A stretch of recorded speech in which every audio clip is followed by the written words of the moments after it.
Saya mau cerita. Ada dua orang sahabat yang tinggal di sebuah desa kecil di Italia. Sebut saja nama mereka adalah Pablo dan Bruno. Mereka adalah anak muda yang memiliki impian yang tinggi. Mereka sering berkhayal bagaimana kalau suatu hari nanti mereka menjadi orang terkaya di desanya. Keduanya merupakan orang yang sangat ambisius. Yang mereka perlukan adalah sebuah kesempatan. Pada suatu hari, kesempatan itu pun datang.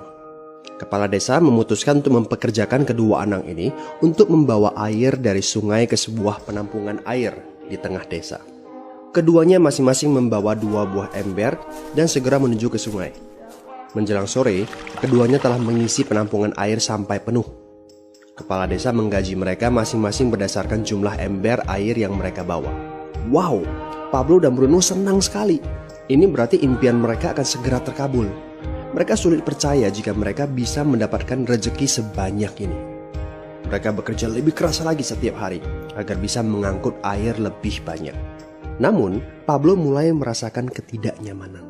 Ia tidak yakin pekerjaan ini bakal buat impiannya terwujud. Punggungnya nyeri dan kedua telapak tangannya lecet-lecet. Kian hari, kian takut saat harus pergi bekerja. Ia pun mulai berpikir keras mencari akal bagaimana caranya membawa air dari sungai ke desanya. Aha, Pablo mendapatkan ide. Bruno, saya punya rencana. Daripada kita mondar-mandir bawa-bawa ember setiap hari, kenapa kita nggak sekalian aja buat sebuah saluran pipa dari sungai ke desa kita? Saluran pipa? Ide dari mana itu? Seru Bruno. Kita udah punya kerjaan yang bagus, Pablo. Saya bisa bawa 100 ember sehari. Saya akan jadi orang kaya. Di akhir minggu, saya bisa beli pakaian baru. Pada akhir bulan, saya bisa beli seekor sapi. Dan pada akhir tahun, saya bisa bangun sebuah gubuk baru. Nggak ada kerjaan sebagus ini di desa ini. Setiap minggu kita bisa liburan. Setiap akhir tahun, kita berhak cuti selama 2 minggu dengan gaji utuh. Kita akan punya hidup yang layak. Jadi buang jauh-jauh lah pikiran untuk bangun saluran pipa.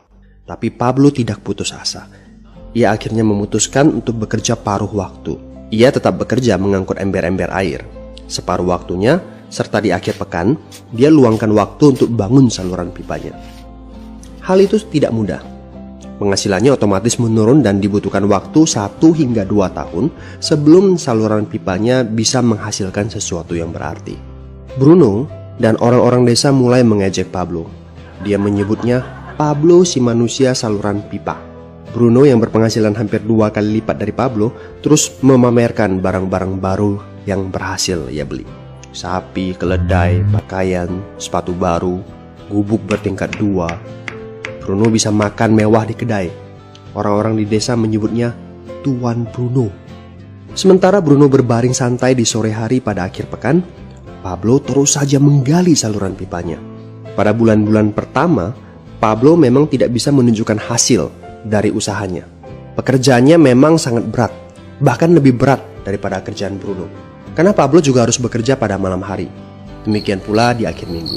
Tapi Pablo selalu mengingatkan pada diri sendiri bahwa impiannya dibangun berdasarkan pada perjuangan yang dilakukan hari ini. Dari hari ke hari, dia terus menggali, inci demi inci. Sedikit demi sedikit, lama-lama jadi bukit. Dari 1 inci kemudian menjadi 1 kaki. Kemudian jadi 10 kaki. Kemudian 20 kaki, 100 kaki, dan seterusnya. Bersakit-sakit dahulu, senang-senangnya kemudian. Demikian dia terus menyemangati dirinya sendiri. Sepulang kerja, tubuhnya lelah sekali. Fokus pada hasilnya. Kata-kata itu terus ia ulangi dalam hati setiap hari saat dia pergi tidur. Sementara dari bar di desa itu terdengar gelak tawa mengiringinya ke alam mimpi. Ayo, fokus pada hasil akhir. Hari berganti bulan, saluran pipanya sudah setengah jadi.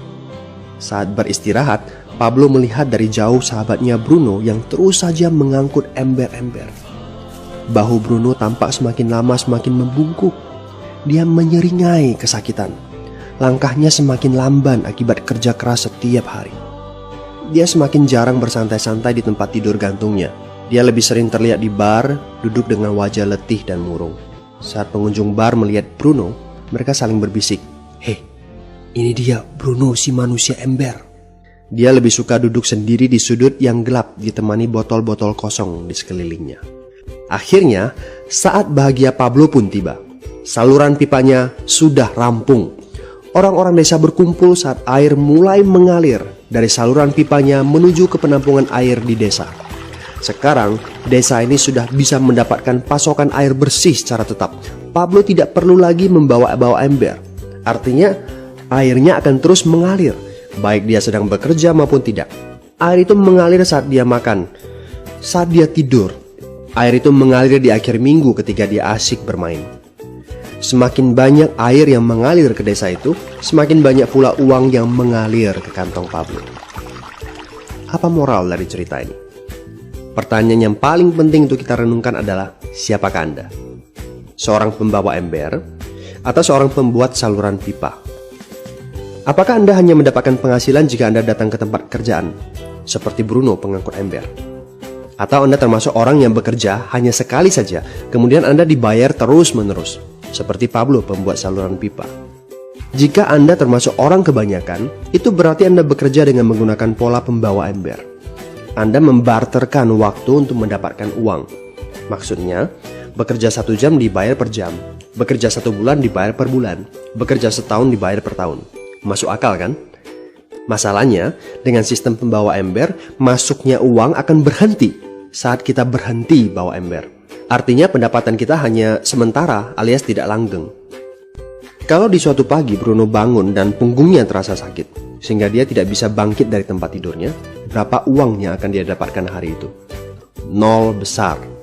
Fakta yang harus kita sadari adalah kita tidak bisa bekerja selamanya karena faktor usia dan kesehatan.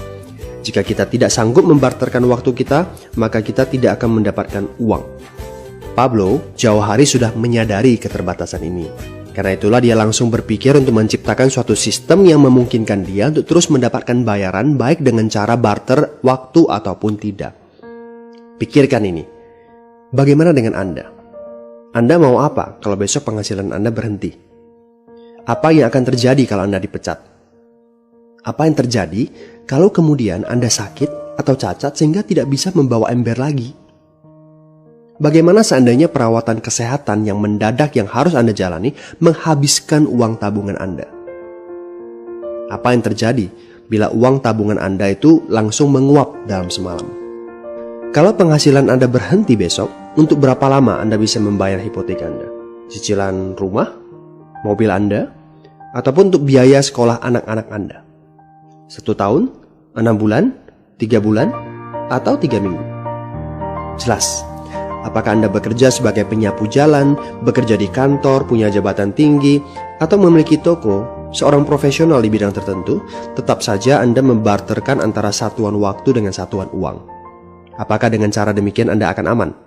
Satu-satunya jalan untuk menciptakan keamanan yang sesungguhnya adalah seperti yang dilakukan oleh Pablo, yaitu membangun saluran pipa saat Anda masih bekerja sebagai pembawa ember. Dengan membangun sebuah saluran pipa, Anda cukup mengerjakan pekerjaan sekali saja, capeknya sekali saja, tetapi Anda akan dibayar terus-menerus. Saluran pipa ini akan memberikan Anda penghasilan walaupun Anda sedang tidur ataupun Anda sedang main. Penghasilan ini juga akan terus Anda peroleh setelah Anda pensiun, pada saat Anda sedang sakit ataupun cacat sehingga tidak bisa bekerja, dan juga dalam situasi darurat. Inilah yang disebut sebagai penghasilan pasif. Anda tahu, saat ini kami sedang membangun saluran pipa yang akan memberikan penghasilan pasif. Mau tahu caranya? Hubungi teman yang meminta Anda untuk menonton video ini. Dia punya akses untuk informasi yang Anda butuhkan. Mintalah video lanjutannya, atau jika memungkinkan, bertemu langsung dengan teman Anda.